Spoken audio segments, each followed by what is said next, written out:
Good morning. Before starting, I briefly introduce myself. My name is Daniele Perra, and I'm an Italian essayist and geopolitical analyst.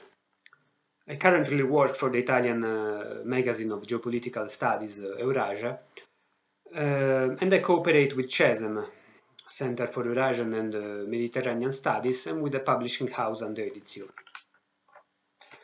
My brief lecture will be focused on the issue of persecution of Orthodox Christian and Russian ethnics in the context of a Ukrainian conflict.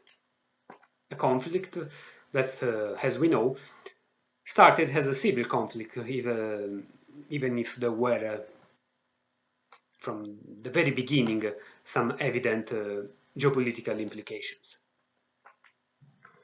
In the conference of Vienna about the same topic, I introduced the issue of the relationship between geopolitics and sacred geography.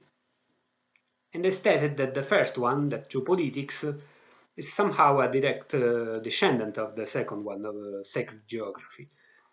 Even if some geopolitical analysts, especially the Western ones, are constantly trying to deny it or to ignore these special relations. And I also stated that the conflict in Ukraine is part of a process that I have called westernization of space. Now, thanks to this process, everything that is sacred loses its spiritual power. To quote the French thinker René Guénon, we can say that a spiritual center that has been desacralized or has become westernized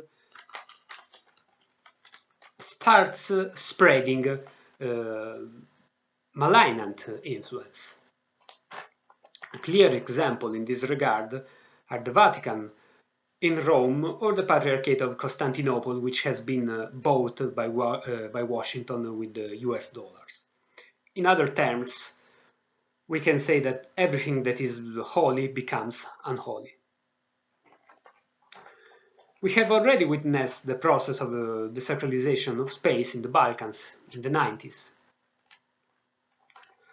In Kosovo and Metohija, for example. We remember the attacks on the Christian monasteries, and I personally remember when the vandals or criminals, we can call them as you prefer, have written on the wall of one of the Serbian monasteries, "The Caliphate is coming."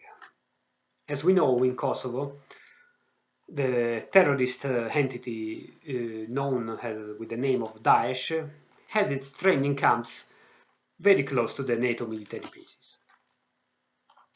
But this process was already quite clear even during the Chechen wars, when terrorists armed and financed by the West and its allies, especially Gulf monarchies, trying to impose in Chechnya the Wahhabi interpretation of the Islamic law, something completely alien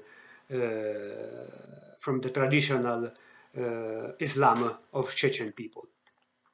Wahhabism, as we know, rejects tradition, and Ruhollah Khomeini, the leader of the Islamic revolution in Iran, used to call Wahhabism for this reason the American Islam. Anyway, the same very process is ongoing now nowadays in Ukraine, where the Zelensky regime, and before Zelensky, also Petro Poroshenko, well, the Zelensky regime is literally making war against history, tradition, and culture.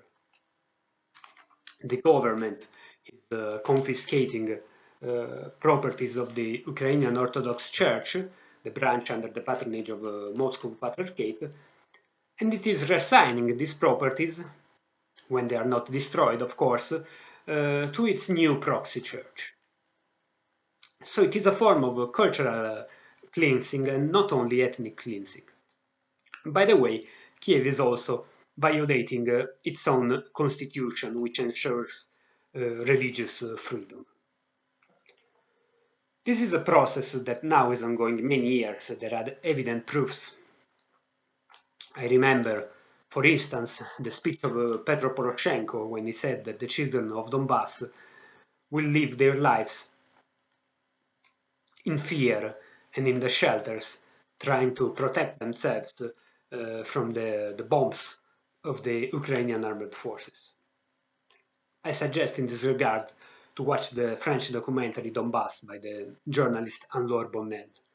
And I also suggest to read a report with the title War Crimes of the Armed Forces and Security Forces of Ukraine, Torture and Human Treatment.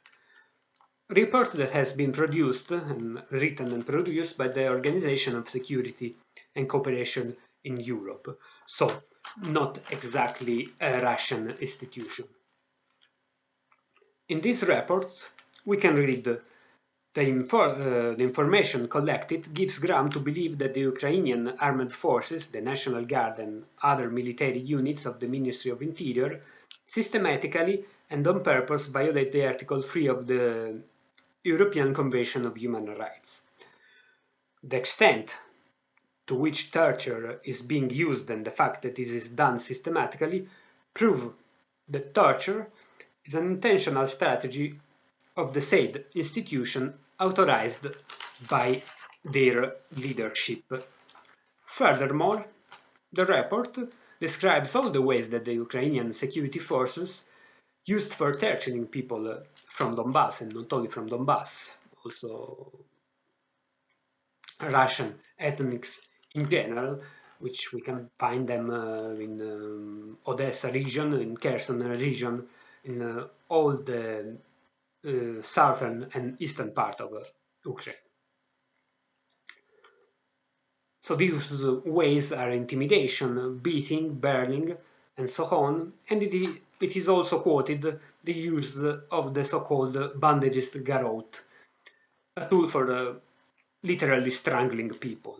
The name, of course, comes from the hero of the Ukrainian hyper-nationalists, Stefan Bandera, an historical figure with a long history of cooperation, first with the German Nazism and after with Western intelligence services, especially the British MI6.